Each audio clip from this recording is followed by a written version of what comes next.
Hindi ba napakalaking bagay nito? Na pag naaawa ka sa dukha, napapautang mo ang Diyos. Kahit kailan hindi ko kayang pautangin ng Diyos siya may-ari sa'yo siya may-ari ng buhay mo. Siya may-ari ng buhay ng lahat ng mahal mo sa buhay. Siya may-ari ng hininga mo. Paano mo mapapautang ang Diyos? Pero ayon sa Biblia, pag naawa ka sa dukha, nagpapautang ka sa Diyos. Kaya yung mabuting gawa, yun ang dahil kaya tayo ginawa ng Diyos Tayo'y kanyang gawa, nilalang kay Kristo Jesus para sa mabuting gawa. Alin yung isang mabuting gawang gagawin natin?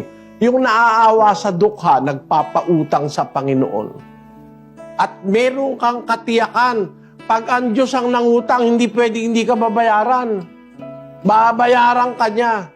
Sa panahon na darating, babayaran ka ng Diyos. Walang paltos yun. Ginawa mo isang maliit lang na bagay, babayaran ka niya malaki. Hindi na kailangan lang sasabihin mo, 20% Diyos. 1,000,000,000% ang patubo ng Diyos sa'yo. Pag gumawa ka ng mabuti, pakinggan nyo sa isang talata ni Mateo, Kapitulo 10:42. Ganito nakasulat. At sino mang magpainom sa isa sa maliliit na ito ng kahit isang sarong tubig na malamig dahil sa pangalang alagad, katotohanang sinasabi ko sa inyo na hindi mawawala ang ganti sa kanya. Kahit ano pa mangyari, hindi pwedeng hindi ka babayaran ng Diyos. Isang basong tubig lang pinainom mo. Dahil naawa ka sa dukha, naawa ka sa isang alagad, naawa ka sa kapwa. Gagantihin ka ng Diyos. At alam nyo ba ang ganti, mga kapatid? Basahin natin ang Mateo 25:34. Basahin natin. Kung magkagayoy, sasabihin ng hari sa nangasa kaniyang kanan, magsiparito kayo, mga pinagpala ng aking ama, manahin ninyo ang kahariang nakahanda sa inyo, buhat ng itatag ang sanglibutan. Sapagkat ako'y nagutom, at ako'y inyong pinakain.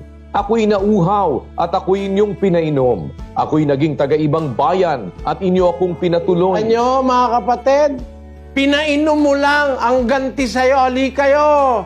Pinagpala ng aking ama, manahin ninyo ang kahariang nakahanda sa inyo, buhat ng itatagan sa libutan.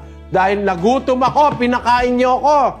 Nauhaw ako, pinainom mo lang ang ganti, buhay na walang hanggan. Ang ganti, kaharian ng Diyos. Napakalaki pala kung gumanti ng Diyos. Pagka gumawa ka ng mabuti sa kapwa, pinapautang mo ang Diyos. At pag ang Diyos ang nagkautang sa'yo, babayaran ka niya. Walang walang paltos yun. Pagdating ng araw, babayaran ka. Hindi maaaring magkabula yun. Kaya mga kapatid, tandaan nyo, ginawa tayo ng Diyos para gumawa ng mabuti.